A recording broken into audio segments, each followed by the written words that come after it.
పేతురు వెలుపలికి పోయి పశ్చాత్తాపపడెను. క్రిస్టియన్స్ కున్న గొప్ప క్యారెక్టర్, ప్రభువు యొక్క రక్తాన్ని నమ్మేవారు విశ్వాసముతో ప్రభువుని అటాచ్ అయిపోతూ ఉంటారు. లోక సంబంధమైన పాపికి విశ్వాసికి ఉన్న తేడా ఏమిటో తెలుసా? లోక సంబంధమైన వాడు పాపం వెనకాలే వెళ్తాడండి. విశ్వాసాన్ని వాడు పాపము నుండి దూరముగా వెళ్తాడు. ఎప్పుడైనా ట్రై చేసావా? ఇందులో నుంచి కొంచెం బయటికి వెళ్ళాలి, ఈ వాతావరణం ఉండకూడదు.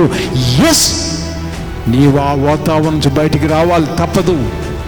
నీకంటూ మరలా తల ఎత్తుకునే స్థానం రావాలంటే నీ ఉన్న వాతావరణం నుంచి బయటికి రావాలి. పేతురు దూరం అయ్యాడు, కానీ రియలైజ్ అయ్యాడు. ఇప్పుడు బయటకు వచ్చేస్తున్నాడు, వెలుపలికి ప్రలాపించాడు. యేసు అతనికి మరలా నా మందను మేపు అనే ప్రధాన పాత్ర ఇచ్చాడు.